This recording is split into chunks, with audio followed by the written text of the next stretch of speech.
मुझसे कोई पूछ रहा था कि आप अनअकैडमी क्यों आए? अरे भैया पैसा ज्यादा मिल रहा है।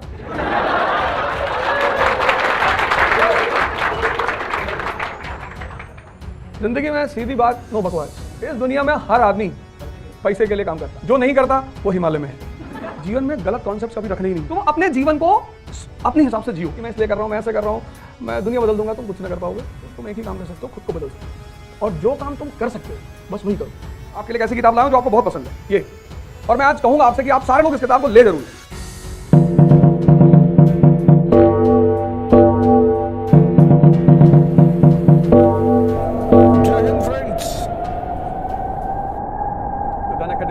पढ़ाएंगे तो है नहीं, जिंदगी में कभी पढ़ाया नहीं, और ना पढ़ाते हुए भी पढ़ाने की फील्ड में। आतिश साहब जो कह रहे थे कि आपने हमें सोचना सिखाया, वो मैंने भी किसी से सीखा। पढ़ाई जो है, एजुकेशन और कंपटीशन दोनों बिल्कुल डिफरेंट चीजें हैं। मतलब दोनों का कोई मेल है ही नहीं। अगर पढ़ाई से लोगों का सिलेक्शन होता तो जितने भी टॉपर्स होते हैं कॉलेज के, स्कूल के, यूनिवर्सिटी के, वो सब कहीं ना कहीं सेलेक्ट हो जाते हैं सारे। ऐसा नहीं है, ऐसा है ही नहीं। तो फिर एजुकेशन करती क्या है? जैसे अभी आतिश सर ने कहा कि मैं आपके लिए एक ऐसी किताब लाया हूं जो आपको बहुत पसंद है ये, और मैं आज कहूंगा आपसे कि आप सारे लोग इस किताब को ले जरूर लें। इग्नाइटेड माइंड्स बाय एपीजे कलाम। मतलब इस किताब में इस व्यक्ति ने ये बताया है, this book is dedicated to Snehil. Anand में एक स्कूल है, वहां पे एक लड़की ने, इन्होंने पूछा था कि what is the root cause of poverty in the world, suffering, sorry, what is the root cause of suffering in the world. तो एक छोटी सी लड़की थी, क्लास 6 की, उसने कहा पॉवर्टी। तो इन्होंने बड़ा वो बात टच कर गई कि 6 साल की बच्ची बोल रही है पॉवर्टी। तो ये किताब इन्होंने उसको डेडिकेट किया, और अपने 13 चैप्टर्स में उन्होंने ये बताया कि यार ये पोटेंशियल है क्या। एक लेडी ने अपने हस्बैंड को मैसेज किया, गौर करना, एक लेडी ने अपने हस्बैंड को मैसेज किया कि देखो मैं घर से बाहर निकली हूं और मुझे घर वापस आते आते रात के 12 बज जाएंगे, तो तुम खाना बना लेना, बर्तन साफ कर लेना, और बच्चों को खाना खिला के और खुद खा के सो जाना। मैसेज किया। फिर 2 मिनट बाद उसने फिर मैसेज किया कि देखो मैं बाहर आई हूं तो तुम्हारे लिए कुछ लाना चाहती हूं, विस्की ले आऊं या स्कॉच, क्या लेके आऊं? अरे तुम्हारी चॉइस, थोड़ी पूछ रहा है। तो उस आदमी ने तुरंत मैसेज किया कि जॉनी वॉकर ब्लैक लेवल। बोली ठीक है, मैं बस इतना चेक कर रही थी कि तुम मैसेज देख रहे हो कि नहीं, लाना वाना तो कुछ मुझे है नहीं। इसको बोलते हैं कॉमन सेंस। बड़ी प्यारी चीज है दुनिया में, इतनी प्यारी चीज है। मतलब अगर तुम नहीं भी पढ़े लिखे हो, कबीर कहां पढ़े लिखे हैं, पर कबीर के दोहे रिसर्च होती है उन पे, कभी स्कूल ही नहीं गए, पर चीजों को देखा, ऑब्जर्वेशन लेवल इतना हाई है। तुम्हारी एजुकेशन अगर तुम्हारे ऑब्जर्वेशन लेवल को नहीं बढ़ा पाई, और ऑब्जर्वेशन लेवल से क्या जुड़ा हुआ है? Common sense. अब उन्होंने खजूर का पेड़ देखा, दोहा बना दिया, उसकी रेलेवेंसी दिखा दी कि बड़ा हुआ तो क्या हुआ, जैसे पेड़ खजूर, पंछी को छाया नहीं, फल लागे अति दूर। कमेंट किया उस रिचनेस पे जो समाज के काम नहीं आ रही है। नहीं किया, कमेंट किया उस रिचनेस पे जो समाज के काम नहीं आ रही है। अब ये आदमी कहने को तो इलिटरेट है, कभी स्कूल नहीं गया, लेकिन इसका माइंड कितना फंक्शनल है। ये होता है common sense, the power of observation, जो चीज तुम्हें देखना सिखाए। हमारे एजुकेशन का मतलब क्या है? परसेंटेज, बस। जबकि जिंदगी में कहीं भी अगर परसेंटेज काम आता होगा तो 2-3 एग्जामिनेशन है इंडिया में, उसमें से एक है एएफएमसी, मिलिट्री का जो मेडिकल एग्जाम होता है, या बहुत सारे कॉलेजेस में तुम्हें परसेंटेज के नाम पे एडमिशन मिल जाती है। लेकिन जिंदगी में जो युद्ध है, जूझना जिसको कहते हैं, जो तुम अब फेस करना शुरू कर चुके होगे, उसमें कहां परसेंटेज काम आता है? उसमें सिर्फ एक ही चीज काम आती है, पर्सनैलिटी। एक छोटा सा एग्जांपल, कितने सारे लोग सिर्फ इस बात पर परेशान होंगे कि ऑप्शनल क्या रखूं। कहने की कोई बात ही नहीं है। और जितने लोगों से पूछोगे, अब डिसीजन लेने का एक तरीका है, ये सारे ग्रेट लोग हैं, मैं इन पर चर्चा करूंगा अभी। मैं आज बड़ी सारी बातें बताऊंगा। मुझसे कोई पूछ रहा था कि आप अनअकैडमी क्यों आए? अरे भैया पैसा ज्यादा मिल रहा है।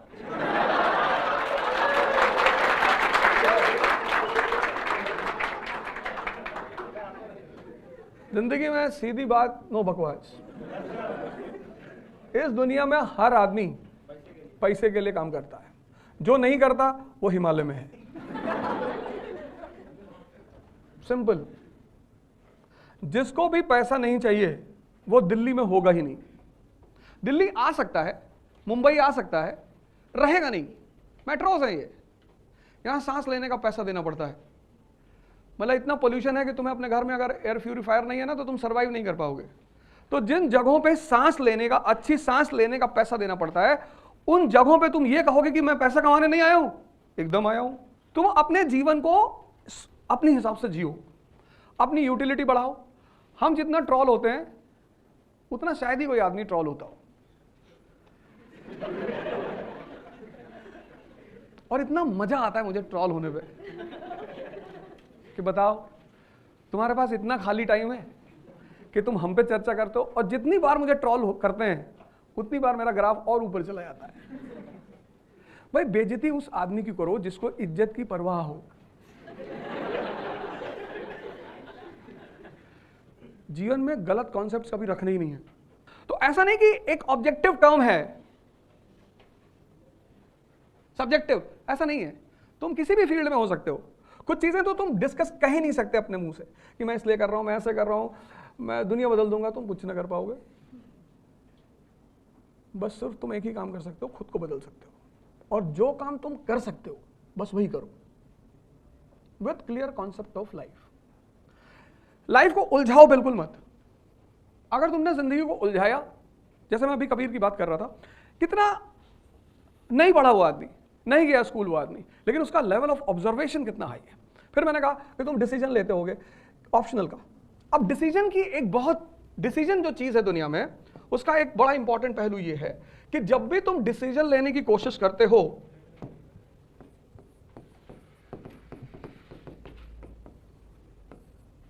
,95% लोग दुनिया में डिसीजन जब लेते हैं तो यूटिलिटी के बेसिस पे नहीं लेते हैं, प्रॉफिट के बेसिस पे लेते हैं कि अच्छा क्या है।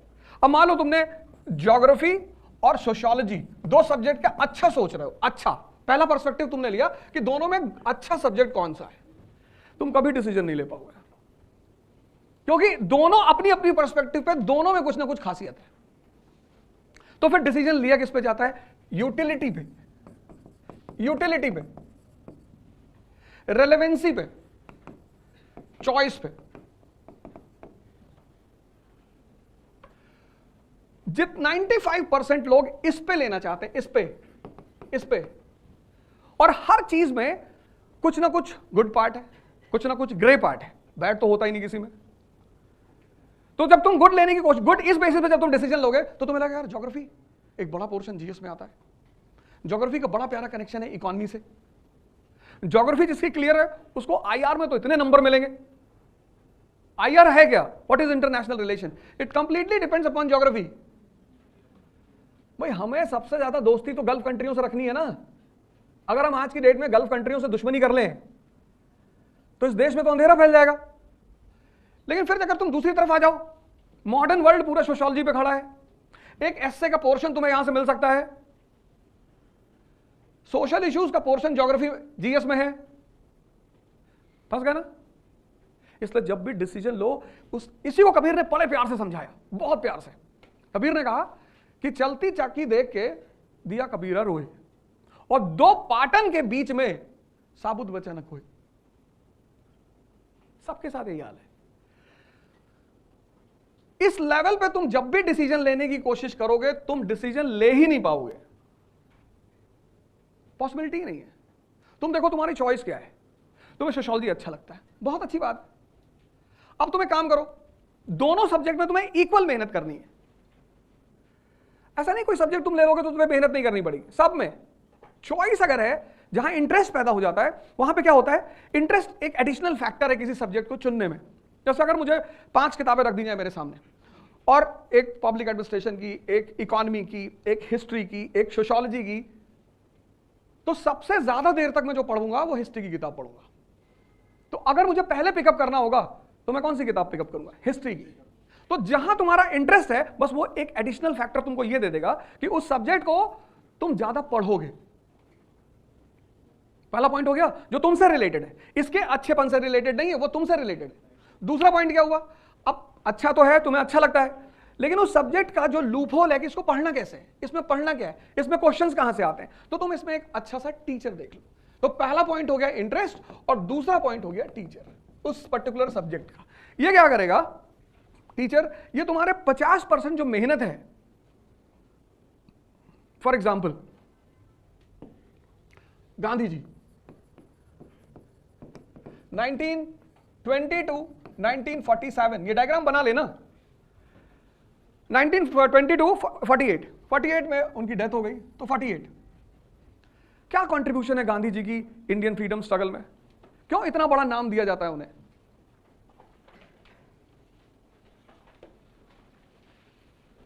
बाहर जाओगे तो लोग बहुत गाली देते हैं गांधी को, इंडियन पब्लिक है तो बहुत सारे लोग उनको बहुत गाली देते हैं, अरे भैया बहुत बदतमीज आदमी थे। इस दुनिया की दूसरी सबसे बड़ी खासियत जज बनती है, जज। यहां हर आदमी जज है, ये आदमी बुरा है, ये आदमी अच्छा है, ये ऐसा है। तुम्हारे काम का है कि नहीं? अनअकैडमी मेरे काम की हो गई, मैं अनअकैडमी के साथ अच्छा बुरा कुछ होता ही नहीं। दुनिया में 4-5 वर्ड है, उसमें से एक वर्ड है I. R is equal to I. Relation depends upon interest. China से कितना मतभेद होता है हमारा, कितना डिस्प्यूट होता है हमारा, लेकिन क्या हम चाइना से अपने सारा ट्रेड बंद कर सकते हैं? आज बंद कर दो चाइना से सारा ट्रेड, कल इंडिया में सिविल वॉर हो जाए। वो तुम्हारे चौराहों पे जो स्प्रे करके ग्लास कारों का शीशा साफ करते हैं ना बच्चे, 100 रुपए में जो बेचते हैं, वो भी मेड इन चाइना है। आज बंद कर दो पूरा ट्रेड चाइना से। आज देखो उसने अपनी यूटिलिटी पैदा कर रखी है। तो भले उसने शिमला एग्रीमेंट को वायलेट किया 1914 और तिब्बत पे कब्जा कर लिया, लेकिन तुम उससे दुश्मनी नहीं कर पा रहे हो। क्यों? क्योंकि वो तुम्हारे लिए यूजफुल है। यही तो है। तुम आज पाकिस्तान से कितना भी झगड़ा कर लो, दरवाजे बंद हैं, कोई ट्रेड नहीं हो रहा है। क्यों? यूजफुल नहीं है। पाकिस्तान से ज्यादा बदतमीजी चाइना करता है इंडिया के साथ, ज्यादा। Shimla agreement 1914, Tibet will be, the buffer between China and India, violate किया, तिब्बत पे कब्जा किया। अभी एलएसी पे देखो रेगुलर टेंशन चलती है, रेगुलर। डोकलम में दिक्कत पैदा की, कश्मीर को स्टेपल वीजा देना शुरू किया। क्या नहीं करता चाइना? जहां भी इंडिया खड़ा होने की कोशिश करेगा, इंडिया के खिलाफ आगे खड़ा हो जाएगा। लेकिन फिर भी हम चाइना से अपना बॉर्डर नहीं बंद करते। क्यों? यूजफुल है। हम बोइंग नहीं बना सकते, खिलौना तो बना सकते हैं ना। तुम जाओ मार्केट में, सारे खिलौने मेड इन चाइना है। टॉय मार्केट पे उसका कब्जा है, बाकी तो मार्केट छोड़ ही दो। ये होती है यूटिलिटी। तुम्हारा कोई दुश्मन नहीं है इस दुनिया में। अगर तुम सोचते हो तो ये तैयारी छोड़ देना, ना कर पाओगे। तुम्हारा कोई दुश्मन ही नहीं है ही नहीं। और अननेसेसरी किसी से दुश्मनी करोगे, वो तुम्हारे दिमाग में आके बैठ जाएगा। वो तुम्हारा ये चक्रा जो है इसको ब्लॉक कर देगा, वो तुम्हें सोचने नहीं देगा। अमेरिका कोई दुश्मन है? अमेरिका कोई दोस्त है? America is completely a capitalist country. Capitalism की गोद में पैदा हुआ अमेरिका। उसकी मां कैपिटलिज्म, उसका बाप इंडस्ट्रियल रेवोल्यूशन। 1757 में दुनिया में इंडस्ट्रियल रेवोल्यूशन हुआ और 1787 में यूनाइटेड स्टेट्स ऑफ अमेरिका पैदा हुआ। नो इसलिए इस कंट्री की जो इथिक्स है वो ईस्ट की इथिक्स से बिल्कुल अलग है। यहां पर ईस्ट में प्रोस्टिट्यूशन पाप है। आज भी भले लोग रेगुलर बैंकॉक जाएं, थाईलैंड जाएं, वो अलग बात कि वहां वो ध्यान करने जाते हैं, बुद्धिस्ट पगोड़ा है। लेकिन यहां पे वो पाप नहीं है। कैपिटलिज्म का बेटा है, कहता जो भी बिकता हो सब बेच डाल, जो कुछ बिकता हो, जो कुछ। बोले साहब ये लड़का लड़के से शादी करने दे, टैक्स ले ले $5,000 दे रहा है, हाँ कर ले, 4 बार और कर ले, 5-5 हजार दे, खत्म। उससे मतलब ही नहीं साहब, वो लड़की लड़की से शादी कर रहे, अच्छा कर ले साहब, ये 4-5 लोग मिलकर शादी करना चाहते हैं, हाँ कर ले, $5,000 ले ले। हाँ, इसलिए जब ईस्ट का आदमी यहां आता है ना और यहां की सोसाइटी में पहली बार एंटर करता है और लास वेगास जाता है, बेहोश हो जाता है, अरे मम्मी क्या हो गया। और वहां उसको कुछ और ही पढ़ाया गया है, यहां का कल्चर, यहां का सोसाइटी, यहां की मोरालिटी, यहां की एथिक्स। अभी वो लैंड करता है यूएस में, तो एक बार तो उसे डाउट हो जाता है कि धरती पे है यहां। ऐसा कुछ नहीं है, ये कंट्री है कैपिटलिज्म की, ये कंट्री है इंडस्ट्रियल रेवोल्यूशन की, और आज जो पूरी दुनिया में खेल चल रहा है वो इन 4 लोगों के बीच चल रहा है। एक एप्पल को चैलेंज किसने कर रखा? OnePlus ने। इस एप्पल और OnePlus के सामने एक आदमी खड़े होने की कोशिश कर रहा है।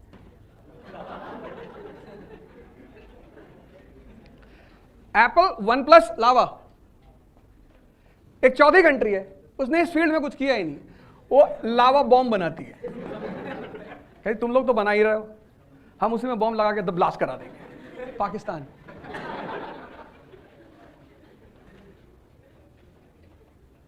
यही तो है। आज कंपटीशन इन्हीं के बीच तो चल रहा है, आज सारा खेल इन्हीं के बीच का तो है।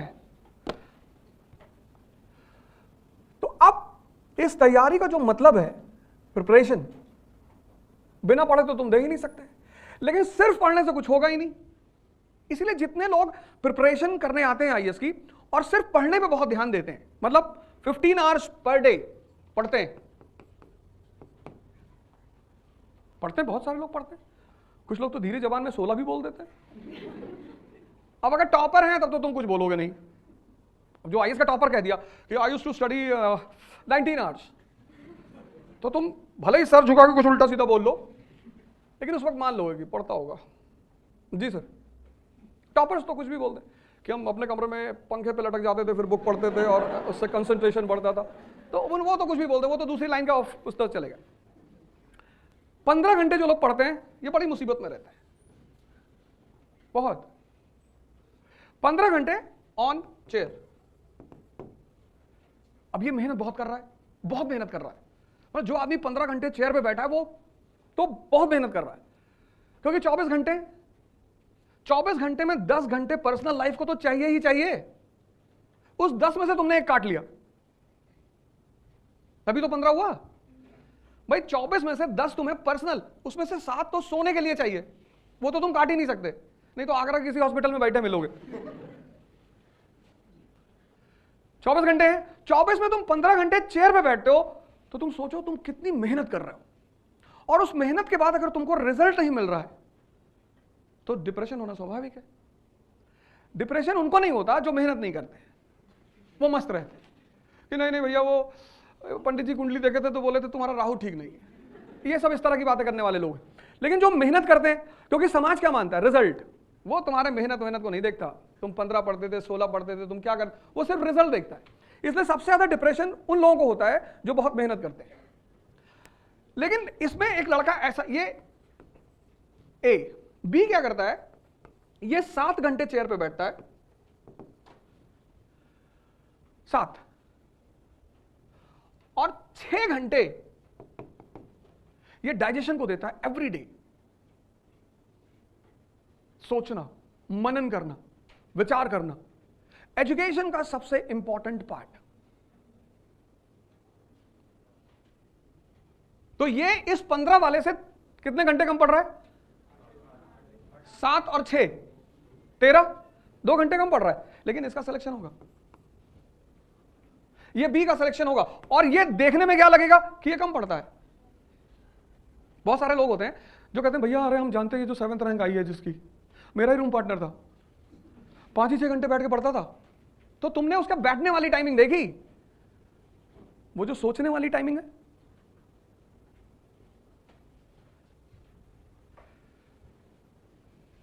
प्रिपरेशन एकदम डिफरेंट वर्ड है, एकदम डिफरेंट। मैंने कहा ना 1920 से 1948 गांधी जी ने ऐसा क्या कर दिया कि भारत की आजादी में उनको सबसे इंपॉर्टेंट स्थान दिया जाता है। Anyone in this class?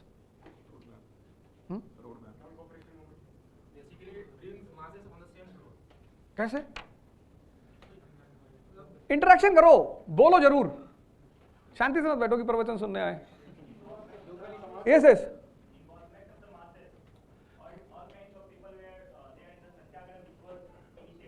आराम से बैठो। इधर से कौन बोले? हाँ चलो खड़े हो जाओ।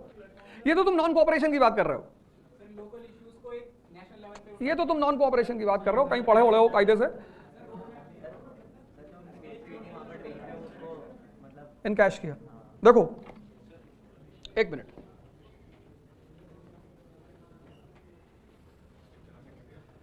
(1858)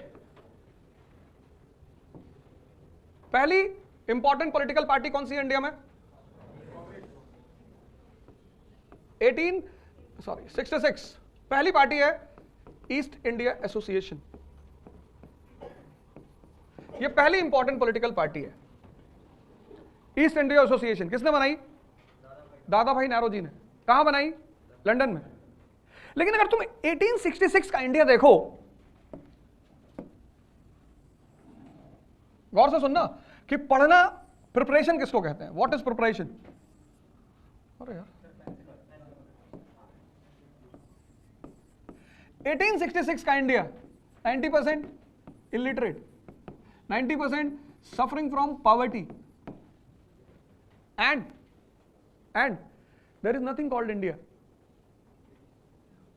कुछ इंडिया जैसा है नहीं है, ही नहीं। There is nothing called India, India जैसा कुछ है ही नहीं। अब देखो बैकग्राउंड देखो और फिर इस पॉलिटिकल पार्टी को देखो। अब सोचो तुम कि इंडिया जैसा कुछ है ही नहीं, 90% लोग इलिटरेट हैं और 90% लोग पॉवर्टी से सफर कर रहे हैं, तो उनकी इमीडिएट जरूरत क्या है? रोटी कपड़ा। उनसे अगर तुम जाके आजादी की बात करोगे, मारेंगे तुमको। तो ये पार्टी कहां बनी? लंदन में। देखो इंडिया में नहीं बनी, बनी नहीं सकती थी। कनेक्ट करो दोनों को, इन दोनों को कनेक्ट करो। इस बैकग्राउंड में क्या इंडिया में पॉलिटिकल पार्टी बनना संभव था? नहीं संभव था। तो पार्टी कहां बनी? लंदन में। अब लंदन में बनाने से दादा भाई को क्या फायदा हुआ? वहां चुनाव लड़ा उन्होंने लेबर पार्टी की टिकट से, ब्रिटेन के पार्लियामेंट में गए। क्यों? ब्रिटेन के पार्लियामेंट को इन्फॉर्म करने कि साहब हमारी स्थिति बहुत खराब है, साहब हम आपके सब्जेक्ट हैं साहब। 1858 के एक्ट के बाद यही तो है मॉडर्न इंडिया। 1757 टू 1857 कौन है रूलर इंडिया का? Company, east India company. और 1857 टू 1947 अब कौन है? क्राउन। यहां पे जब राजा राम मोहन रॉय इंग्लैंड गए तो ब्रिटिश क्राउन ने कहा कि सॉरी हम कुछ कर ही नहीं सकते। राजा ने कहा क्यों? बोले यार तुम्हारा देश हमारी कब्जे में थोड़ी है, we are not ruling your country is ruled by a company, हम क्या करें? राजा राम मोहन रॉय ने कहा साहब है तो आप ही के यहाँ की कंपनी। हाँ बोले यार वो तो है बट वी डोंट इंटरफेयर। हालांकि ये कहना गलत था क्योंकि बोर्ड ऑफ कंट्रोल तो इन्होंने ही बनाया था। लेकिन जब यहां दादा भाई नौरोजी पार्लियामेंट में पहुंचते हैं तो who is ruling the country? Crown. अब तुम थोड़ा सा आगे बढ़ो, अब देखो चेंज क्या पैदा हो रहा है। अब दूसरी इंपॉर्टेंट पॉलिटिकल पार्टी जो पैदा हो रही है आफ्टर दिस, उसका नाम क्या है? दूसरी इंपॉर्टेंट पॉलिटिकल पार्टी का नाम क्या है? Indian association. यह किस ईयर में बन रही है?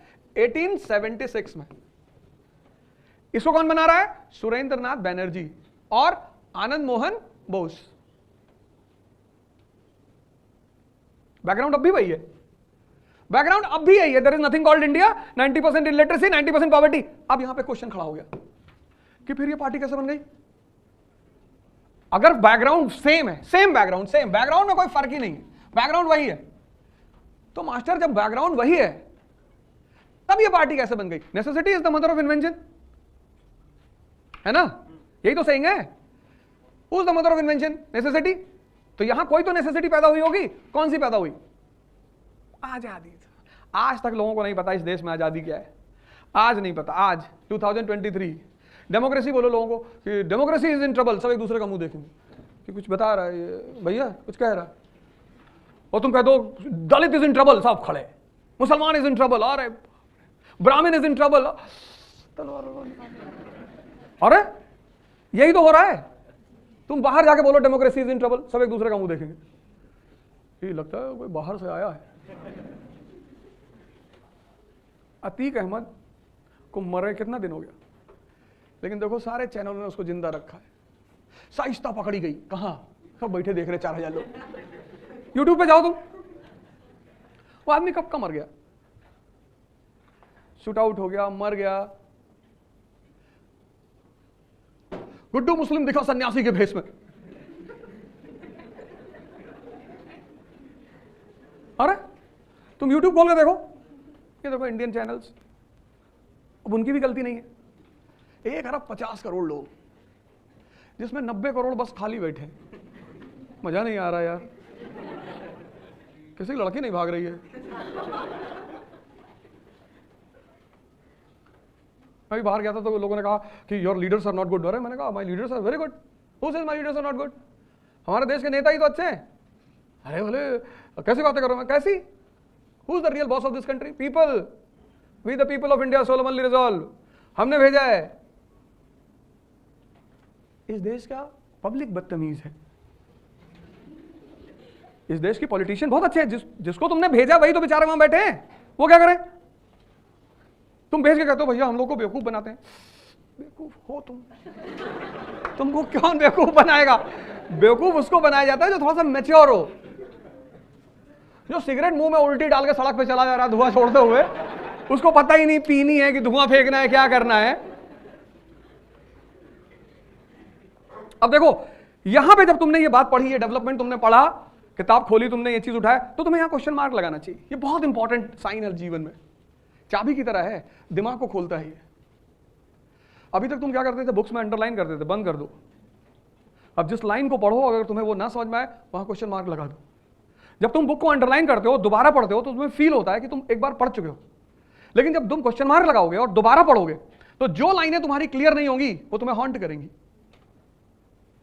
कि यार ये कैसे हुआ था, यार ये क्यों हुआ था। अब देखो तुम्हारे सामने कितना बड़ा केस है ये कैसे हो गया, ये इंडियन एसोसिएशन कैसे पैदा हो गई, किसने पैसा फंड कर दिया, किसकी जरूरत पड़ गई, क्योंकि तुम्हें फॉर्मूला पता है, necessity is the mother of invention. तो किसकी जरूरत पड़ गई कि ये पैदा हो गया, किसी की तो पड़ी होगी ना,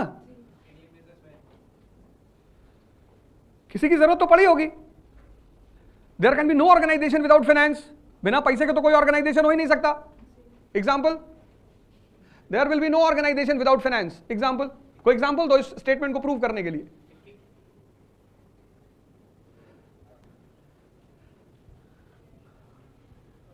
ट्राई करो यार, कोई बात नहीं, इतना टेंशन क्यों लेके बैठे हो, स्ट्रेस छोड़ दो जिंदगी में, क्योंकि सब मोह माया है।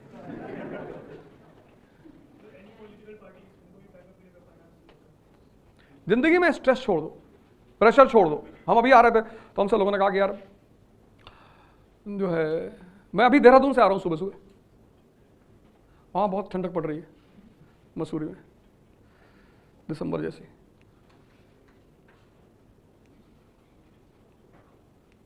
बोले अन अकेडमी जा रहे हो, हाँ क्यों,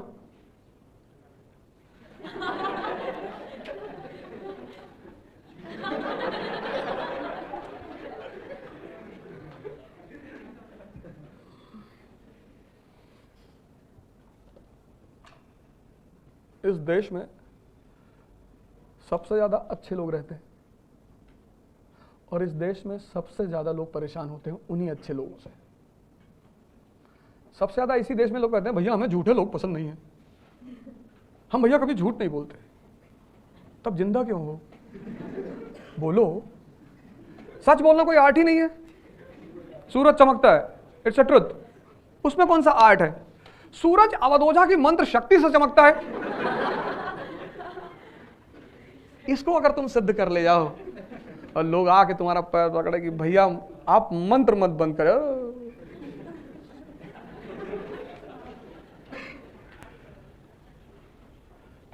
सच बोलना कोई टैलेंट ही नहीं है, वो तो एक फ्लो है, आप बोल दिए। Honesty is the best policy. ये जितने लोग पार्लियामेंट में बैठे हैं अगर इसको माने होते कभी नहीं पहुंचते,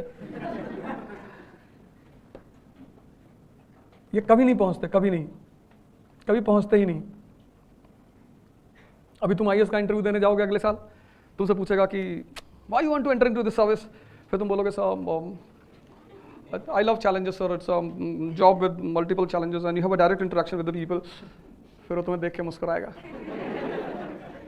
झूठ बोल रहे हो, फिर तुम भी उसको देख के मुस्कुराओगी, सही पकड़ रहे हो सर।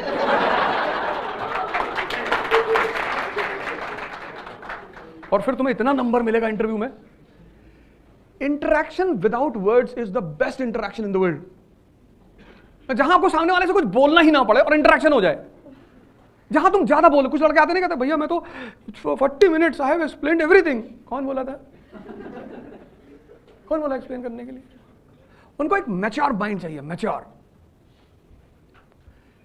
कि बस इशारा किया और वो समझ गया। कोरोना फैल रहा है, स्टिल कोरोना राइजिंग। तुम सर्वेंट किसके बनने जा रहे हो? इंडियन गवर्नमेंट के। गवर्नमेंट में है कौन? Indian leaders. लीडर्स, कल तुम पॉलिसी मेकर्स हो जाओगे, फिर उनको अगर तुमने ये कह दिया honesty is the best policy, तुमको एसपी डॉग स्क्वाड बना देंगे।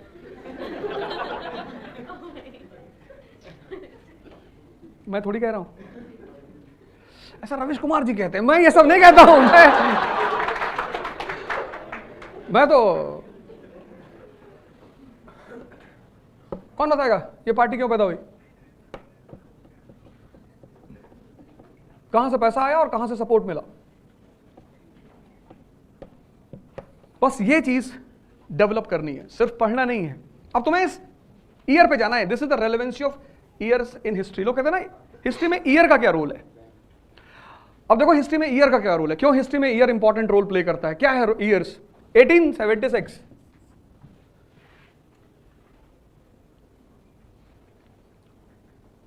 अब इस ईयर के आसपास कुछ ऐसा घट रहा होगा जहां से नेसेसिटी पैदा हुई होगी। 57 तो बहुत पहले हो गया, 1876। अब ये जो चीज है ना, जो 95% स्टूडेंट इस कंट्री में मिस करते हैं, इसलिए उनकी तैयारी में वो मेहनत बहुत करते हैं। यही तो सबसे बड़ी मजेदार बात है कि इस कंट्री का जो लड़का है वो पहले 2 साल तो इतनी जबरदस्त तैयारी करता है, मेहनत, तैयारी करता है कि नहीं, लेकिन मेहनत बहुत करता है। और जब उसको मेहनत के बाद इंप्रूवमेंट नहीं दिखता तो कॉन्फिडेंस डेवलप नहीं होता, और जब कॉन्फिडेंस डेवलप नहीं होता तो फेलियर आती है, और फेलियर आएगी तो घर से लेकर समाज में हर आदमी तुम पे उंगली उठाएगा, वो उठाना ही है। और हर आदमी की हिम्मत नहीं है कि ट्रोलिंग को बर्दाश्त कर ले जाए। एप्रिसिएशन बर्दाश्त करना बड़ी बात नहीं है, वो तो मजा है। ट्रोलिंग, जब तुम 15 घंटे बैठ के पढ़े हो, तुमसे कोई कह दे कि अरे मैं देखता था सीपी में दिन भर बैठे लड़की लिए, हमने देखा है। अब तुम क्या बोलोगे अगले आदमी को? और एक बोलेगा, 2 लोग सपोर्ट करेंगे कि हम भी थे उस बार जब लाल टी शर्ट पहने थे। तुम कहोगे लाल हमने कभी टी शर्ट ही नहीं ली। अब ये जो चीज है 1876 लिटन का टाइम पीरियड है, और किसी भी पार्टी के लिए मास सपोर्ट बहुत जरूरी होता है, वरना वो पार्टी चलेगी ही नहीं। मॉडर्न डेमोक्रेसी का सबसे इंपॉर्टेंट फीचर क्या है? मास सपोर्ट। यानी यहां पे कुछ ऐसा हुआ कि एक सेक्शन सपोर्ट करने के लिए खड़ा हो गया। क्या हुआ? Reduction in the age limit of civil service examination. Lytton age limit reduce की ना, उससे किसके इंटरेस्ट पे अटैक हुआ? एजुकेटेड मिडिल क्लास के। तो वो एजुकेटेड मिडिल क्लास अब सरकार के खिलाफ खड़ा होने की स्थिति में है। मास सपोर्ट मिल गया, मास सपोर्ट मिल गया। What is the requirement for the birth of a party? Finance and mass support. 2 ही चीज तो चाहिए, एक पैसा चाहिए, एक मास सपोर्ट चाहिए। मास सपोर्ट मिल गया, ये reduction in the age limit of civil services. किसका इंटरेस्ट थाम हुआ? एजुकेटेड मिडिल क्लास का। वो सीधे खड़ा हो जाएगा कि हाँ भैया हमारे साथ गलत हो रहा है। 19 साल में कौन सा लड़का आईएएस देगा, वो भी 1870s के एज में? पैसा कहां से आ रहा है? Lytton reduces import duty to the minimum level. Lytton reduces import duty to the minimum level. 1850s is a time period for Indian Industrial Revolution. 1850s is the beginning of Indian Industrial Revolution. First cotton mill, Mumbai. Indian industries पैदा हो रही हैं। उन industries को क्या चाहिए? Protection. किससे? Government से। गवर्नमेंट क्या कर रही है? इंपोर्ट ड्यूटी रिड्यूस कर रही है। क्या होगा? Indian market will be flooded with foreign goods and that will be attack on the interest of Indian industrialist. ये फाइनेंसर हो गए, ये इंडियन इंडस्ट्रियलिस्ट फाइनेंसर हो गए, और ये दे दिया इन्होंने मास सपोर्ट। यहीं पे पैदा हो गई इंडियन एसोसिएशन।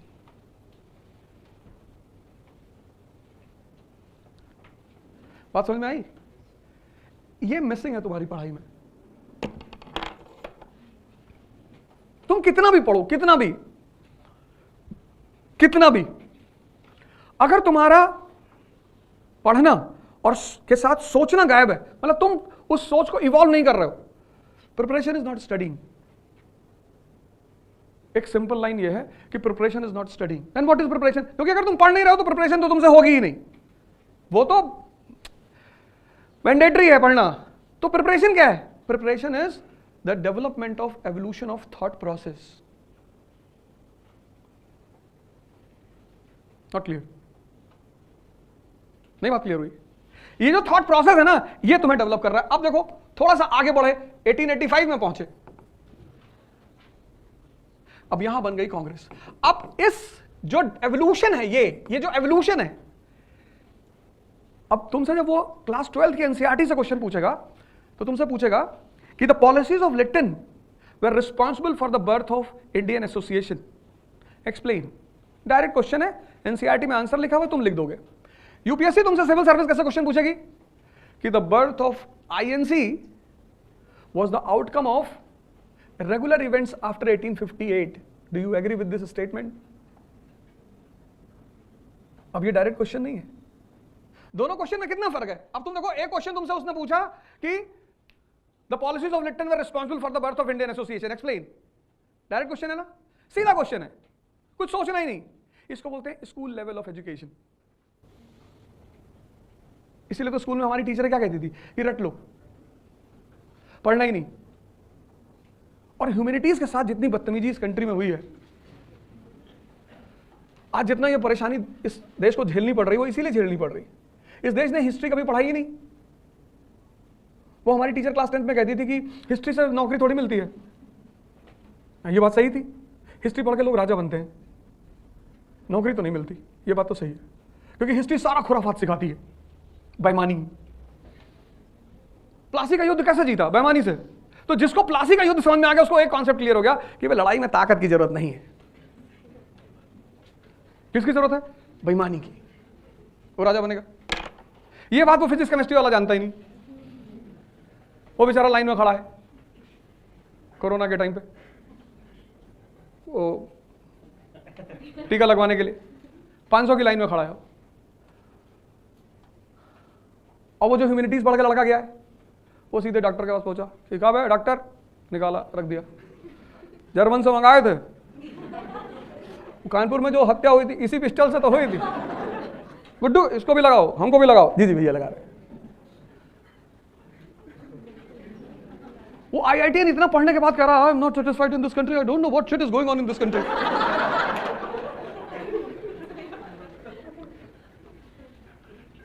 फिर अगर उसको मौका मिल गया, वो फ्लाई कर गया अमेरिका, अपना बच्चा लिया, बच्चे का पीछे बाल किया,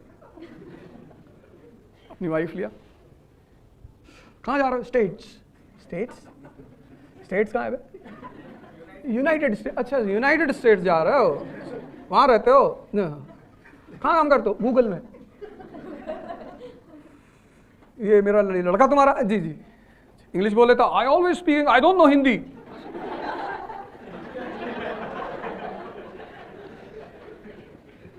मेरे कई सारे फ्रेंड्स उधर रहते हैं, तो जब इंडिया आते तो हमसे कहते हैं कि यार तुम सही कहते थे, हिस्ट्री पढ़नी चाहिए थी, क्योंकि जीतोगे तभी जब तुम प्लासी को समझोगे।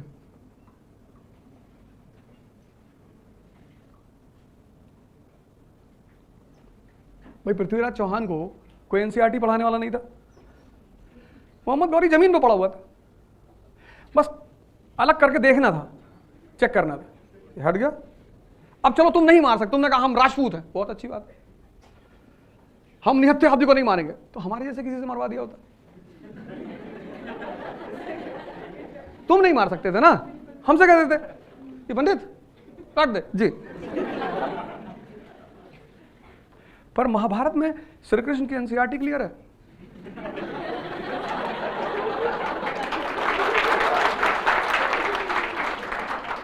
वो कौन का पहिया फंसता है, वो उतरता है अपना पहिया निकालने के लिए, अर्जुन बैठ जाता है रथ पे पीछे, कृष्ण देखते पलट के, क्या कह रहा बना ले तब तक निकालेगा। बोले बेटा निकालेगा तब ना मार पाओगे, अभी मारो। तो अर्जुन कहते कि अच्छा नहीं लग रहा, मुजरा देखने अच्छा नहीं लग रहा, मार, आई विल बी रिस्पॉन्सिबल। इसको बोलते हैं वॉर, इसको बोलते हैं प्रिपरेशन। ये सब हंसने की बातें नहीं है, तुम्हें जिंदगी में अप्रोच ही तो सही करनी है। कुछ बिगड़ा थोड़ी तुम्हारी जिंदगी में। इस क्लास में मैक्सिमम उम्र किसी की होगी तो 25 साल होगी मैक्सिमम, चलो 26 हो सकती है, मान लो 30 भी है, मान लो, तो भी कुछ नहीं बिगड़ा, कुछ बिगड़ा ही नहीं। बस तुम एक बार अपनी अप्रोच को अमेंड कर लो। तुम देख लो यार मैं किस रास्ते पे जा रहा हूं, देखो तुमने सोचा इस बात को, अब ये जो पार्टी बनी ऑल इंडिया पार्टी आईएनसी, तो कंडीशन फिर भी यही है। मजेदार बात ये देखो, कंडीशन फिर भी यही है, there is nothing called India, 90% illiteracy, 90% poverty. अब इस बैकग्राउंड में गोपाल कृष्ण गोखले आते हैं, पहला कैरेक्टर कांग्रेस में, and he speaks against the government. That become surprise for the people. 1901 Edward law budget पेश करता है लेजिस्लेचर में, 60 करोड़ का budget, profitable budget, profitable. Legislature को ताली बजाना चाहिए था कि बजट प्रॉफिट में। Edward law, finance member of executive council, budget पेश करता है एडवर्ड लॉ, कहता प्रॉफिट 7 करोड़ 1901। अब आज की डेट में अगर इंडियन गवर्नमेंट बजट पेश करे प्रॉफिट में, तो government will get the upload कि यार बड़ी बात है, यार ये तो बड़ी अच्छी बात है, गवर्नमेंट ने पॉजिटिव बजट पेश किया। लेकिन उस पॉजिटिव बजट में गोपाल कृष्ण गोखले खड़े हो रहे हैं, उसको अपोज कर रहे हैं, क्रिटिसाइज कर रहे हैं। गवर्नमेंट ने कहा क्यों? बोला this country is suffering from famine, और तुम बजट के प्रॉफिट का जश्न मना रहे हो। लोग भूखे मर रहे हैं, लोग एक दूसरे को मार कर खा रहे हैं। कभी वो किताब पढ़ो तुम, आनंद मठ, तब तुम्हें पता चलेगा फेमाइन क्या होता था। आनंद मठ, कभी तुम्हें मौका मिले वो किताब पढ़ना, आनंद मठ। लोगों ने इंसान को मारकर खाया है, और कभी कभी तो अपनी फैमिली मेंबर को मार के खाया है, क्योंकि सर्वाइवल का मुद्दा था, कुछ भी नहीं था। वे पेड़ खा लिए, पौधे खा लिए, जो जानवर थे वो खा लिए, फिर भी इंसान के अंदर तो खुद को बचाना है ना लास्ट लिमिट तक किसी भी तरह। तो फिर गोखले ने अपोज किया, पर गोखले के पास मास सपोर्ट नहीं है, तो गोखले क्या कर रहे हैं? Petition, prayer and protest. फिर तिलक आ गए, तिलक के पास मास सपोर्ट पैदा होना शुरू हुआ। और फिर तीसरा कैरेक्टर गांधी, और वो गांधी इस कंडीशन में जहां मास को बुलाना पॉसिबल नहीं था, वो ले आता मास को, आओ द पाइड पाइपर। तब अंग्रेजों को आश्चर्य हुआ कि यार कैसे यार,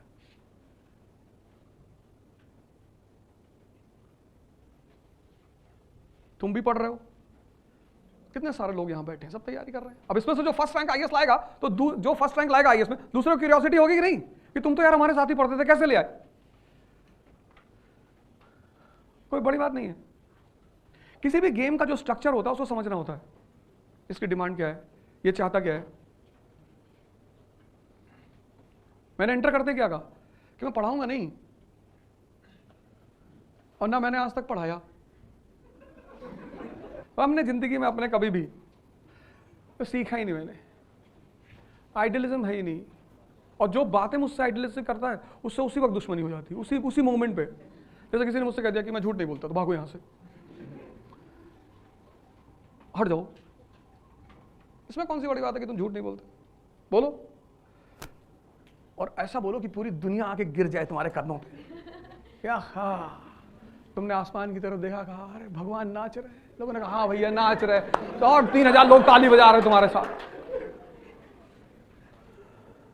तुम अपने परिवार को कन्विंस करने में परेशान हो, कुछ लोगों ने पूरी दुनिया कन्विंस कर रखी है। देखो भारत को किस चीज की जरूरत है? एम्प्लॉयमेंट की, एजुकेशन की, हेल्थ की, इंडस्ट्री की। कहीं कोई बात हो रही है? कोई नहीं। कोई दुखी है? सब अपना अपना पकड़ा दिया सबको। किसी को जातिवाद का राइटल पकड़ा दिया, ये ले क्या करे सर, बजा रहे हिंदुओं को पकड़ा दिया कि तो हिंदू देखो मंदिर बना रहे हैं, हाँ जी ले बजा, मुसलमानों को पकड़ा दिया सब बजा रहे हैं, किसी को कुछ चाहिए ही नहीं। तुम पब्लिक से जाके पूछो इंडिया में कि इंडस्ट्री चाहिए, नहीं भैया इंडस्ट्री बाद में बन जाएगी, हम कौन सा भूखे मर रहे हैं, सारे मंदिरों में लंगर चल रहा है, वहां खा लेंगे। तो मजेदार बात देखो, सबसे ज्यादा यूथ पॉपुलेशन है इस वक्त दुनिया में, इंडिया के पास सबसे ज्यादा, और उस यूथ को क्या चाहिए, इंडस्ट्री, एजुकेशन, हेल्थ, कहीं कोई मांग हो रही है? कितनी बड़ी बात है। मैं तो प्रणाम करता हूं इन सब लोगों को कि वाह दोस्त, टैलेंट है तुम्हारे अंदर, मस्त है यूथ। पहाड़ की सड़क के किनारे कुत्ता पकड़ के सेल्फी ले रही है, उसका अलग स्वैग चल रहा है, अलग ही मस्त है। तो preparation is a different thing from studying. पहली बात, अभी तक तुम पढ़ते आए जीवन में, पढ़ना अभी भी पड़ेगा, लेकिन पढ़ना इज नॉट प्रिपरेशन। ये एवोल्यूशन, ये डेवलप करना कि यार सारी अब तुम गौर करो, ये डेवलप करना कौन सी process, studying and thinking. Preparation की डिफिनेशन है, स्टडिंग मतलब पढ़ना, प्रिपरेशन मींस समझ का विकास करना, डेवलपमेंट ऑफ अंडरस्टैंडिंग। अब तुमको SLR पता है, CRR पता है, सब पता है, अच्छी बात है, पर मेंस का क्वेश्चन कहां से बनेगा? 1950 की इंडियन इकॉनमी, 1991 की इकॉनमी, 2023 और 2047 का गोल। इंडिया को इकोनॉमिक पावर बनना है ना, तो 47 का गोल है हमारे पास। तो अब 50 में कैसे, कहां थे हम? 50 से हम 91 में कहां तक पहुंचे? प्राइमरी सेक्टर, सेकेंडरी सेक्टर, और वो जो पहुंचे कैसे पहुंचे? फिर 91 से 2023 की जर्नी हमारी कैसी रही? उठापटक की जर्नी रही। और अब 23 के बाद 47 हमारा गोल है, इंडिया का इंडस्ट्रियल पावर। अब हमें क्या क्या करना है? तो without basics of economy will you be able to create that chart? No. Will you be able to create that chart? No. तो पढ़ना है, लेकिन पढ़ने के साथ किस चीज का विकास करना है? समझ का। इसलिए जितने लोग तैयारी करने आते हैं, जितने भी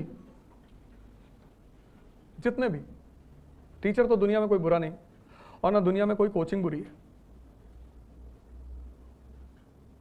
तुम किस आदमी से क्या ले पाते हो? 105 लोग द्रोणाचार्य के पास हैं, IAS की तैयारी कर रहे हैं, 100 कौरव और 5 पांडव, और उसमें से एक ही आदमी क्वालिफाई करता है, अर्जुन। तो अब कमी द्रोणाचार्य की है? नहीं, कमी उन 104 लोगों की है जिनको डिसाइड नहीं है कि करना क्या है। युधिष्ठिर को बुलाता है द्रोणाचार्य, किधर क्या दिख रहा है? बोले गुरुजी आप दिख रहे हो। भाग जाए, तो मैं दिख रहा हूं। नकुल को लगा कि गलत बोल गए, तो बोले गुरुजी पेड़ दिख रहा है, उसको भी भगा दिया।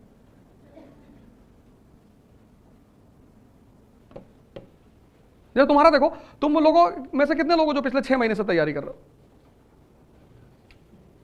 अब बताओगे नहीं डर के मारे?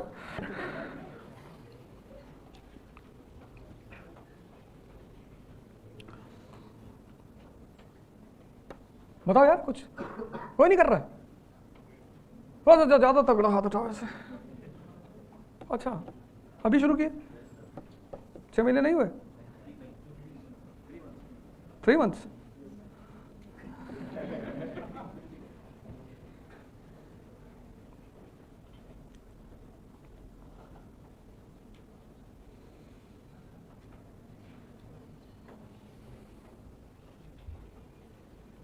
यूक्रेन की नेबरिंग कंट्रीज बताओ,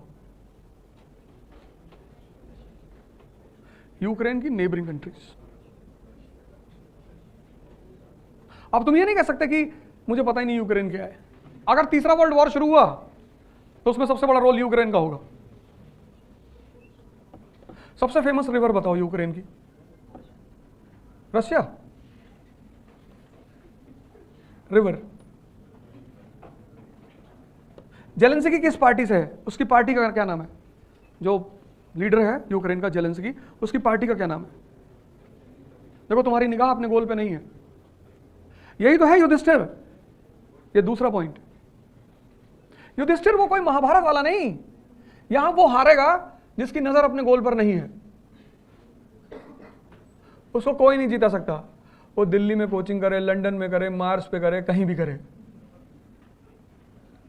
क्योंकि सबसे पहली प्रायोरिटी ये है कि उसका नजर अपने गोल पर होनी ही चाहिए। चलो तुम्हें नहीं पता वॉर क्यों हो रहा है, पर यूक्रेन तो डेली न्यूज में है, हर दिन यूक्रेन न्यूज में, every day, and the world is on the verge of third world war because of Ukraine. अगर गलती से चाइना ने ताइवान पे हमला कर दिया जैसा कि पुतिन चाहते हैं, तो उसके बाद फिर कुछ बचेगा नहीं।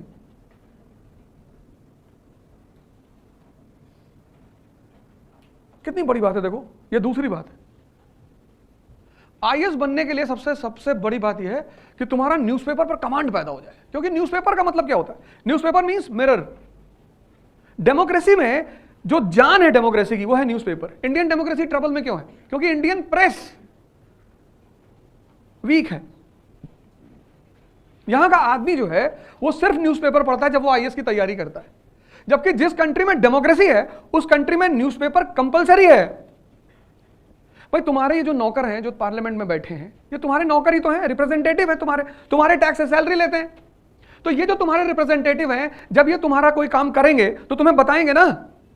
भाई तुमने अपने रिप्रेजेंटेटिव को किसी काम के लिए भेजा, तो जब वो तुम्हें कोई काम वहां करेगा, तुम्हारा काम, तो तुमको ब्रीफ तो करेगा ना कि सर ये कर लिया, सर ऐसा कर लिया, सर वैसा कर लिया। तो जब पार्लियामेंट कोई काम करती है, पॉलिसी बनाती है, तो तुमको बताएगी, because who is the king? The people of India. तो किसके थ्रू बताएगी? प्रेस। और तुम्हारे जैसे लोग जो आईएएस की तैयारी करने आते हैं, वो 2 साल यही पूछते रहते हैं कि न्यूज़पेपर कैसे पढ़े, पढ़ना ही नहीं, जला दो, बड़ा सा गिलास लो, दूध डालो, मिलाओ, पी जाओ, तुम्हारे खून में बहेगा न्यूज़पेपर। तुमको पूछना चाहिए कि न्यूज़पेपर कैसे पढ़ें। बिना न्यूज़पेपर के डेमोक्रेसी कभी सक्सेसफुल हो ही नहीं सकती। तुम्हारे रिप्रेजेंटेटिव्स को तुम तक सारा ब्रीफ करने का रास्ता क्या है? न्यूज़पेपर। बजट आया, बजट आया। अब कितने लोगों ने तुम्हारे सामने इस देश में बजट पे चर्चा की? जितनी अधिक पे चर्चा चल रही है, इतनी चर्चा कहीं बजट पे हुई? नहीं हुई। पहली बार एग्रीकल्चर में 2 नए डेवलपमेंट्स हुए। कौन कौन से बताओ? पहली बार एग्रीकल्चर में 2 नए डेवलपमेंट्स हुए, 2 बिल्कुल नए डेवलपमेंट्स। श्रेयन की बात नहीं कर रहे हैं। सोचो, तुम अपनी कंडीशन देखो, बाहर को तो छोड़ दो, जाने दो। 2 काम अगर कोई आदमी कर ले, एनसीईआरटी पर कब्जा और न्यूज़पेपर पे, ऐसा हो ही नहीं सकता कि उसका सिलेक्शन ना हो।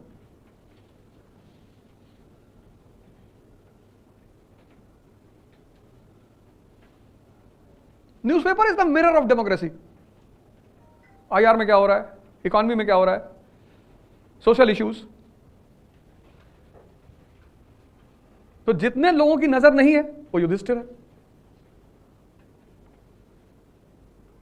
अगर तुमको यह नहीं अभी पता है अभी कि यूक्रेन वॉर किस पॉलिसी की वजह से हो रहा है, रशिया की किस पॉलिसी की वजह से हो रहा है, तो तुम युधिष्ठिर हो। 1 साल से ज्यादा हो गया। Which Russian policy is responsible for the present war between Russia and Ukraine? अगर तुमको ये नहीं पता तो तुम्हारी हाल भाई युधिष्ठिर वाला है, भगाए जाओगे। ये दूसरी बात।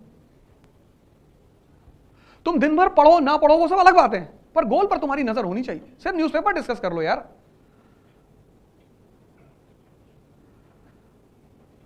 युधिष्ठिर कौन है? जिसकी अपनी गोल पे नजर ही नहीं है ही नहीं। तो जिसका अपने गोल पे नजर नहीं है उसको तुम जबरदस्ती जिता दोगे? ये दूसरी बात। इस प्रिपरेशन में 90% लोग युधिष्ठिर की तरह काम करते हैं, उनका अपनी गोल पे नजर ही नहीं है ही नहीं। पहली बात, प्रिपरेशन मतलब वो पढ़ाई समझते हैं, पढ़ाई है ही नहीं, एवोल्यूशन है वो, ये है प्रिपरेशन। पर पढ़कर ही होती है, ये सच है। दूसरी चीज कि तुम्हें अपने गोल पे नजर रखनी ही पड़ेगी। कोचिंग की क्या रोल है? तीसरा पॉइंट, लास्ट पॉइंट, कि कोचिंग का क्या रोल है, कोचिंग क्यों करनी चाहिए और कहां करनी चाहिए। कहां तो तुम्हारी चॉइस है, पैसा तुम्हारा है, मर्जी है आपकी, आखिर सर है आपका। कोचिंग का सबसे बड़ा फायदा यह है कि आपको वो सब सारी बातें। अगर कोचिंग का फायदा उठाना है तो इस फॉर्मूले को कोचिंग में लगा दो, और भाई साहब उसी साल अगर सिलेक्शन ना हो तो हमसे ले जाओ 1 साल का खर्चा, पर टेस्ट लेंगे और फिर डबल देंगे अगर फेल कर गए तो। मतलब इसका मतलब क्या है? आज तुमको सर ने पढ़ाया फंडामेंटल राइट्स क्लास में, 3 घंटे तुमको पढ़ाया फंडामेंटल राइट्स। जब तुम घर जा रहे हो इसको डाइजेस्ट कर लो।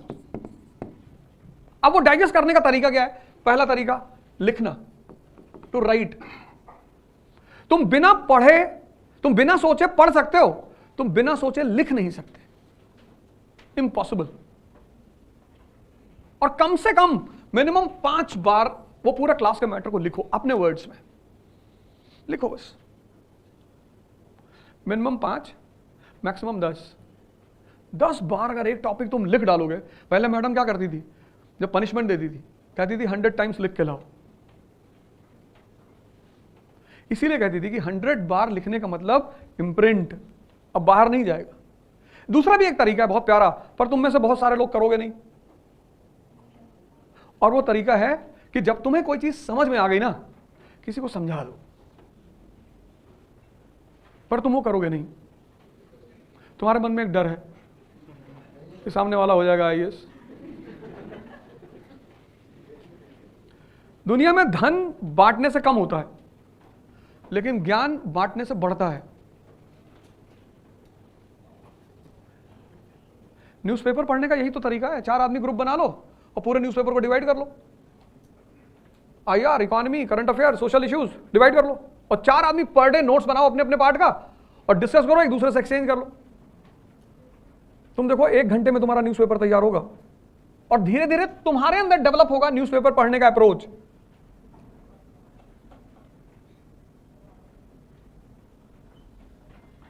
पहली बात लिखो, और करना ही क्या है?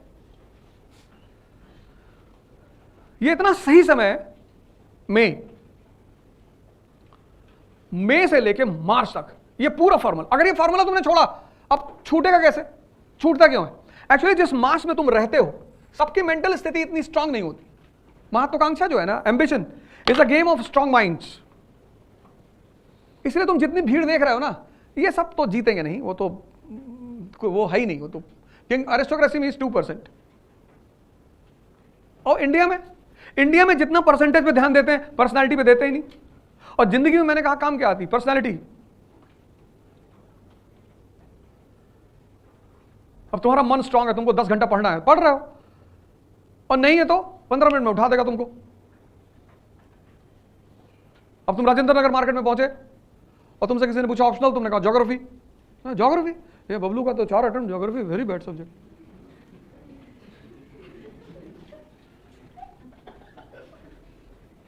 तुम्हारा जो सब्जेक्ट होगा उसकी राजेंद्र नगर में बुराई होगी। ये न्यूटन का चौथा लॉ है। यहां कुछ मध्येशियाई टहलते हैं, सेंट्रल एशियंस, उनको एक समय के बाद पता चल जाता है कि हमारा तो नहीं होगा, तो उनको लगता है कि हम अकेले क्यों जाएं। जब कोरोना फैल रहा था तो जब एक को हो रहा था तो दूसरे का वो वेट कर रहा था कि कम से कम कंपनी तो मिलेगी। जब आदमी बर्बाद होते थे, जूस आदमी अकेले पिएगा, शराब नहीं पिएगा। शराब जब भी पिएगा किसी को बुलाएगा, वो फोन करेगा, भाई कहाँ है? नोएडा में। अरे यार चाचा आए थे श्रीनगर से 2 बॉटल लेके, और तुमने कह दिया कि अरे मैं तो आ जाता लेकिन कैब का पैसा नहीं। अरे मैं दे रहा हूं, भाई दे रहा तेरा। बर्बादी का एक नियम है, कोई आदमी अकेले मिटना नहीं चाहता। इसलिए स्विमिंग जब तुम्हें सिखाई जाएगी तो उसमें एक तुम्हें लॉ सिखाया जाएगा कि जब भी कोई आदमी डूब रहा हो तो उससे करीब मत जाना। अगर तुम्हें बचाने का मन कर रहा है, अगर नहीं कर रहा तो तुम बैठ के देखो डूबता कैसे आदमी और मरता कैसे। लेकिन मान लो तुम्हें बचाने का मन कर रहा है तो तुम तुरंत अपना कपड़ा निकालो और उसकी तरफ फेंको। अगर वो उसे नहीं पकड़ रहा है, इसका मतलब वो तुम्हें भी मारना चाहता है। फिर उसको खींच लो, कपड़ा पहन लो और किनारे बैठो और राधे राधे करो। यही तो हो रहा है। यहां सब आदमी एक दूसरे को डूबने से बचा रहे हैं। My girlfriend is not talking to me, एक ही है।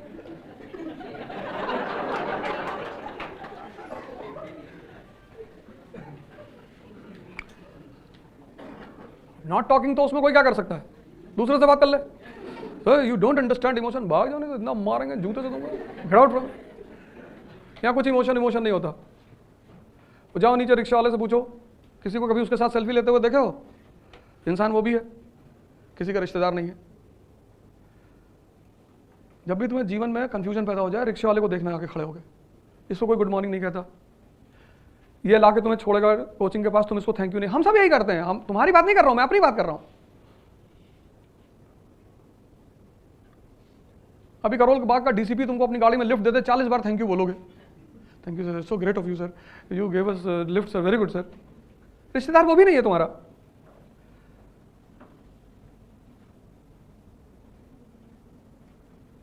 इसलिए जिंदगी में जब भी कंफ्यूजन हो, 2-3 जगह चले जाना। एक तो रिक्शा वाले को देख लेना, कंफ्यूजन दूर हो जाएगा।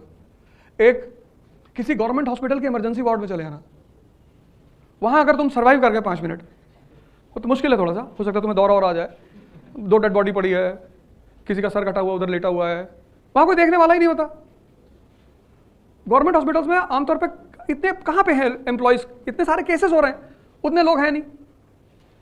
एक तो इमरजेंसी वार्ड चले जाना गवर्नमेंट हॉस्पिटल के, और एक और जगह है, और वो है जनरल कंपार्टमेंट ट्रेन का।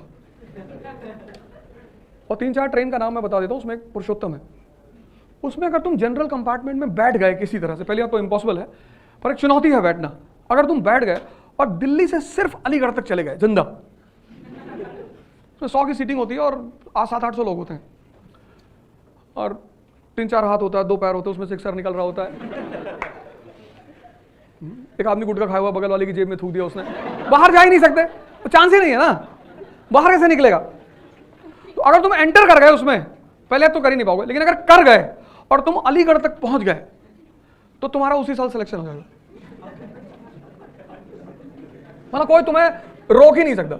ये सब ऐसी चीजें जो तुम जैसे मोटिवेशन ढूंढते हो ना, पहले आप तो जरूरत ही नहीं, क्योंकि जिनके अंदर सेल्फ मोटिवेशन का मतलब होता है कि इनर फायर, वो तुम किसी से ले नहीं सकते। वो या तो तुम्हारे अंदर है या तुम्हें डेवलप करना पड़ेगा। और डेवलप करने का सबसे अच्छा तरीका है कि तुम्हारी बेइज्जती हो जाए, जिससे तुम बहुत डरते हो। चाणक्य, गांधी, अंबेडकर, इन सब की बेइज्जती ही तो हुई। बेइज्जती हुई तो एक जज्बा पैदा हो गया कि करेंगे। तो मोटिवेशन तुम किसी से बोरो नहीं। Motivation is for working class, labourers, मजदूरों के लिए होता है, राजाओं के लिए नहीं होता। King is always self motivated. उसको तुम मोदी जी किसको सुनते रहोगे, तब तो 1970s में कुछ था ही नहीं, एक अंदर से आग थी। और भारत जैसे देश में 2 बार लगातार प्रधानमंत्री बनना, from a common background, common, मतलब उनकी इस अचीवमेंट पे मैं फिदा हूं। He may fail as a prime minister in future, हो सकता है आगे इतिहास लिखा जाए तो लिखा जाए कि एज अ प्राइम मिनिस्टर वो नहीं सक्सीड कर पाए, पर एज अ इंडिविजुअल उनका कोई टक्कर नहीं। कितनी हिम्मत रही होगी। India is a country of dynastic democracy, बाप के बाद बेटा, एंड पीपल एक्सेप्ट। ऐसा नहीं कि पीपल अपोज। तुम महाराष्ट्र देख लो, कश्मीर देख लो, तमिलनाडु देख लो, यूपी देख लो, बिहार देख लो, पंजाब देख लो, India is a country of dynastic democracy. यहां डेमोक्रेसी है लेकिन डायनेस्टिक है, फादर के बाद बेटा और बेटी। उस डायनेस्टिक डेमोक्रेसी में एक आदमी एक कॉमन फैमिली से आता है, और उससे पहले कभी दिल्ली आया ही नहीं, मतलब MP, member of parliament, direct prime minister, direct first term prime minister रहा वो आदमी। लोगों ने कहा कि फेल, 2019 फिर बन गया। अब लोग कह रहे हैं अब की बार 400 के पार। पता नहीं, इंडियन पब्लिक है, वो तो कुछ भी कर सकती है। तो वो तो खैर उसकी चॉइस है, उसमें तुम कुछ नहीं कर सकते। पब्लिक जिसको वोट देना चाहे, आप उसमें कुछ नहीं कर सकते, वो उसकी चॉइस है। किसी को भी देना चाहे, किसी को भी। कल दाऊद इब्राहिम को बुला ले कि we want you as a prime minister, तुम कुछ नहीं कर सकते। यही तो है डेमोक्रेसी कि भैया हमारी चॉइस है, हम चुनेंगे अपना नेता। ये 3 काम तुम्हारे लिए इंपॉर्टेंट है। पहला, प्रिपरेशन इज नॉट स्टडिंग, वो तो मैंडेटरी है। Preparation is evolution of thought process. Second, Yudhishthir मत बनो, 24 घंटे अपने गोल पे नजर रखो। और तीसरा, ये काम कर डालो, किसी की मत सुनो। तुम बाहर जाओगे, तुमको लगेगा कि यार मैं कितना स्लो चल रहा हूं, चलोगे ही। अब इसका फायदा पता क्या है? इसका फायदा ये है, कोचिंग का सबसे बड़ा फायदा, कि जो सिलेबस होता है 50% पे तुम टॉप करते हो ना। 80 से 90% सिलेबस हर कोचिंग क्लास में तैयार कराती है, हर कोचिंग। तो 3 आवर्स के स्लैब में जब कोचिंग खत्म होगी जिस दिन, उस दिन तुम्हें कुछ भी पढ़ना नहीं होगा, सिर्फ रिवीजन करना होगा। 3 घंटे क्लास, 3 घंटे होमवर्क, 6 घंटे हो गए, और 2 घंटे तुम न्यूज़पेपर को रख लो। 8 बहुत है, बहुत है, बहुत। ये दोनों पेट है। अगर तुम 4 रोटी खाते हो तो किसी दिन तुम उसको मैक्सिमम 8 कर सकते हो, 18 नहीं कर पाओगे। ऐसे अगर तुम अब तक 1 घंटे पढ़ते हुए आए हो और तुमने 1 घंटे से जंप लगा के 10 घंटा पढ़ना शुरू किया तो सिर्फ 10 दिन ही पढ़ पाओगे, उसका खत्म। स्लो मूव करो। जैसे तुम ऐसे देखो, learning is a slow process. जब तुम पहले दिन वॉक करते हो तो तुम 2 किलोमीटर मैक्सिमम करोगे। बहुत अच्छी कंपनी साथ में चल रही तो 3 कर ले जाओगे, 4 कर ले जाओगे, उससे ज्यादा नहीं कर पाओगे। लेकिन ठीक 1 महीने बाद तुम 20 किलोमीटर की वॉकिंग कर रहे होगे, तो एनर्जी तो तुम्हारे अंदर थी, उसको तुमने ग्रो किया। और 1 दिन में अगर तुम 20 किलोमीटर चल गए तो फिर 15 दिन आईसीयू में रहोगे। कुछ लोग की आदत होती है ना, वो पहले दिन सारा काम कर लेना चाहते हैं। हमारे दोस्त हैं तो बाबा रामदेव को सुन रहे थे, तो बाबा बता रहे थे kapalbhati increases shining and stamina, power, strength, Vitality. उनको लगा कि यार ये तो बड़ा जबरदस्त चीज है। पहले दिन कर लिए 2 घंटा कपालभाति, किडनी पलट गई। स्लो, पैनिक होने की जरूरत नहीं है, भागने की जरूरत नहीं है, आराम से। Learning is a slow process. तुमने बहुत चीजें जीवन में सीखी, साइकिलिंग सीखा, धीरे धीरे सीखा। जो भी तुमने सीखा सब धीरे धीरे सीखा। तो जब तुम यहां आए हो तो तेजी से सीख लोगे, नहीं कर पाओगे। वेट, थोड़ा सा रुको, घबराओ मत, पैनिक मत हो, दूसरे की मत सुनो।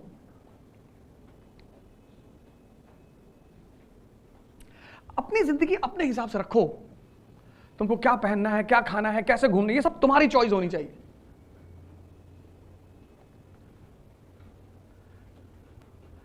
मैं बैंगलोर में था, मेरा एक दोस्त गया यूवी मॉल में, बोले बर्बरी की शर्ट्स लेंगे। ले लो, कहे आप भी ले लो। हमने कहा हम तो नहीं लेंगे, हम तो यही पहनेंगे 2-3 हज़ार की। अरे बोले क्लास, 50,000 की एक शर्ट। हमने कहा तुम ले लो, तुम्हारी छीन लेंगे। हमेशा बदमाशी की बात करते हो, बदतमीजी। मैंने कहा नहीं, शक्ति की बात करते हैं। तुम्हारा देखने का नजरिया गलत है। 50,000 की शर्ट पहन के तुमको कोई पहचानता है? गांधी जी लंगोट पहन के लंदन चले गया, पूरा लंदन पीछे भाग रहा था। नंगा आदमी, भैया हम भी देख लेंगे। ये सब बजाज, टाटा वाटा जाते थे, कोई इनको देखने वाला नहीं होता। चाय वाय लगा, इंग्लिश बोलते हो आप, उसको मैं लास्ट डे, ये पूछने वाला नहीं था इनको। कद बढ़ाओ, कद।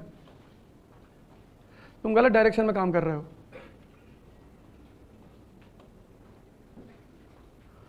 तुम सोचते हो मर्सिडीज खरीद लेंगे तो लोग हमको पहचानेंगे, छीनने की कोशिश करेंगे।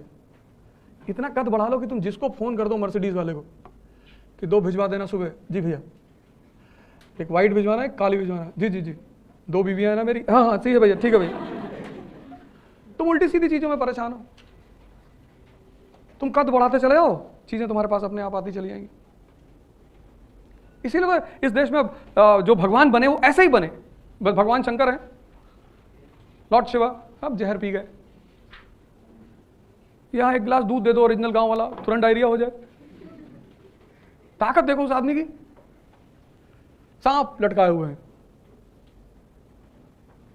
अब उनकी बीवी उनसे इंप्रेस नहीं रहेगी तो कौन रहेगा? मैगी खा रहे हो।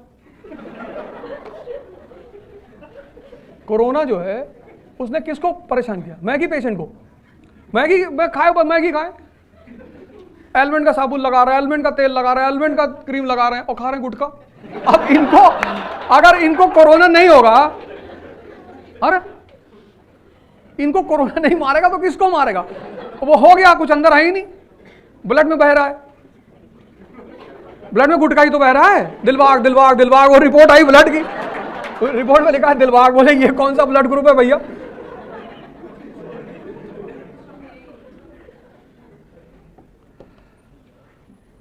आज से जो है मेरी अनअकैडमी की क्लासेस शुरू हो गई हैं। तुम्हें कोई डाउट है, कोई क्वेश्चन है तुम्हारी साइड से तो पूछ लो। हाँ, ये बहुत चैलेंजिंग काम है, इस पे प्रवचन देना बहुत आसान है। इस क्वेश्चन को प्रवचन देना बहुत आसान है, इस पे बोलना बहुत आसान है, इसको फॉलो करना बहुत मुश्किल है। तो मैंने क्या किया, मैंने अब मुझसे एक लड़के ने कहा कि सर आप इतनी बड़ी बड़ी बातें करते हो, तो 2 कांड किए मैंने। एक कांड मैंने किया जब मैंने साइकिल यात्रा की लखनऊ से दिल्ली 2019 के आसपास, 19 या 20 में। एक अटेम्प्ट बढ़वाने की मांग की थी यूपीएससी में। साइकिल चलाया था लखनऊ से दिल्ली तक 700 किलोमीटर। 15 लोग मेरे साथ थे, 15। उस 15 में कोई भी आईएएस की तैयारी नहीं करता था। उसमें 4 गुजर थे दादरी से, गांव पड़ता चिथाड़ा। तो मैंने उनसे कहा भाई साइकिल चलाना, बोले चलाएंगे भैया। तो सोचे कहीं जाना होगा 10-20 किलोमीटर। हमने कहा दिल्ली से, लखनऊ से दिल्ली आना है। तो बोले कम है, कन्याकुमारी चलो भैया। और हमें ऐसे ही आदमी की तलाश थी। अरे मैंने कहा बस बस बस बस हो गया काम, बाकी को तो घसीट लेंगे। तो फिर एक वो काम किया। दूसरा, फिर मैंने एक कोर्स शुरू किया जो सुबह 5 बजे मैं पढ़ाता हूं। अब सुबह 5 बजे क्लास लेने के लिए आपको 4 बजे उठना पड़ेगा। जिसने डिसिप्लिन लाइफ में पैदा कर ली, डिसिप्लिन मत किंग, सर्वेंट और किंग में बस एक फर्क है, नौकरी वो करते हैं जिनको दूसरे डिसिप्लिन रखते हैं। राजा कौन है? जो खुद से डिसिप्लिन है, 7 बजे ऑफिस पहुंच गया। नौकर को डर है कि मालिक आ गया होगा। डिसिप्लिन तुम किसी से सीख नहीं सकते, वो इंस्टिंक्ट है, वो एक रॉयल इंस्टिंक्ट है। डिसिप्लिन सबके अंदर होती ही नहीं। नौकरी कौन करता है? देखो 2 चीजें होती है, एक प्रोफेशन, एक job. Lawyer is a profession. Profession हर आदमी नहीं कर सकता, क्योंकि प्रोफेशन में सक्सेसफुल होने के लिए तुम्हारे अंदर कुछ चीजें होनी ही चाहिए। उसमें से एक चीज है डिसिप्लिन, हार्डवर्क। लॉयर देखो, सारा काम लॉयर का पढ़ने पे टिका हुआ है। लॉयर एक ऐसा प्रोफेशन है जिसमें आदमी ये नहीं कह सकता कि मैं नहीं, उसको मरते दम तक पढ़ना है। इसलिए हर आदमी लॉयर नहीं हो सकता। डॉक्टर वैसा ही प्रोफेशन है। तो तुम्हें अगर डिसिप्लिन में थोड़ी सी भी दिक्कत आ रही है, मैं इस मुद्दे को फिर किसी दिन डिस्कस करूंगा, तो तुम एक काम करो, ध्यान शुरू करो। ध्यान मतलब अपने मन को देखना। यही तो तुम्हें बेवकूफ बना रहा है। ये आज मैंने इस मुद्दे को जानबूझ के छोड़ दिया था। ध्यान भारत की सबसे बड़ी चीज। तुमको घूमना हो तैयार है, पार्टी करना है तैयार है। तुम देखो कुछ चीज में हमेशा तैयार है। तुम इसे को पढ़ना है, कहेगा कल, मना नहीं करेगा, कहेगा कल, कल आज बारिश हो रही है। अब ये नहीं कहेगा कि बारिश हो रही तो आज 18 घंटा पढ़ेंगे, नहीं नहीं, आज बारिश हो रही है। बारिश होने की वजह से चिकन बना लेगा 4 घंटा, बारिश होने पे दारू पी लेगा, पार्टी कर लेगा, कहेगा वो बाहर राइडिंग कराए, लेकिन बारिश होने पे ये नहीं कहेगा कि आज बारिश हो रही है, आज 18 घंटा पढ़ेंगे। तुम देखो जितनी पॉजिटिव बातें तुम्हारी जिंदगी को बनाती है ना, उसको ये टालता है। योगा शुरू करना है कल। Tomorrow is the best weapon for mind to befool human being. उस टुमारो से तुम्हें बचना है और अपने ऊपर ध्यान देना है। एक फ्लाइट है देहरादून से दिल्ली के लिए, वो 8 बजे है सुबह, और देहरादून का जो एयरपोर्ट है वो शहर से बहुत बाहर है, 50 किलोमीटर, 50। और मैं रुका हुआ था प्रेमनगर के आसपास। तो लोगों ने कहा कि साहब आ जाओगे? अरे मैंने कहा यार टिकट करा, टेंशन मत लो, मुझे उठना है, मैं डिसाइड करूंगा, ये थोड़ी डिसाइड करेगा। तुम देखो अगर तुम्हारी जिंदगी के बहुत सारे फैसले ये डिसाइड करता है तभी तुम परेशान हो। तुम डिसाइड करो ना, तुम्हें कितने बजे उठा है, तुम्हें कितने घंटे पढ़ना है, तुम्हें किसके साथ रहना है, तुम डिसाइड करोगे। दूसरा क्यों डिसाइड करेगा? ये डिसाइड करता है, ये तुम्हारी बात को काट देता है और सपने बहुत बड़े बड़े दिखाता है। सपने तो तुमको ये इतने बड़े बड़े दिखाएगा कि ये कर डाले, वो कर डाले। जब करने का बारी आएगी फिर क्या, अरे आईएएस बनना कोई, मोदी जी आईएएस थोड़ी हुए थे। पर इस मुद्दे में मैं किसी, अच्छा मुद्दा है और बड़ा मुद्दा है, तो किसी और दिन इस पर डिस्कस करेंगे। आज हम लोग का टाइम भी हो गया।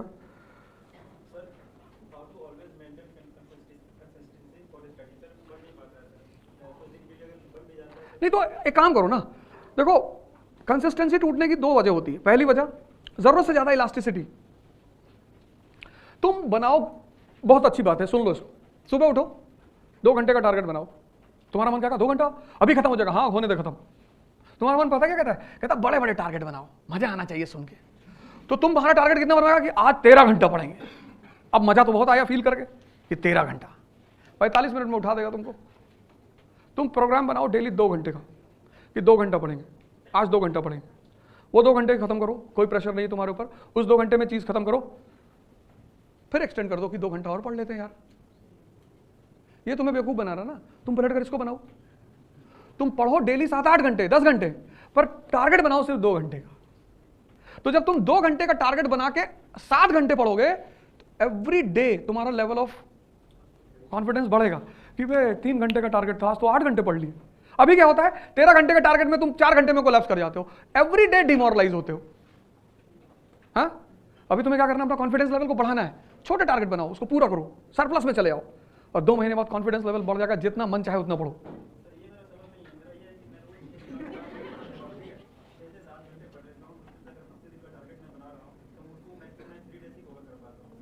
तुम प्यार कर लो किसी से,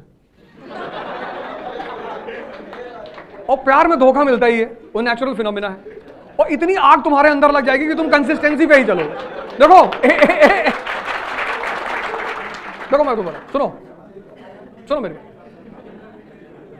ये कुछ चीजें ऐसी होती हैं, मैं बताऊं, कुछ चीजें ऐसी होती हैं जिसमें तुम बाहर से कुछ भी नहीं ले सकते।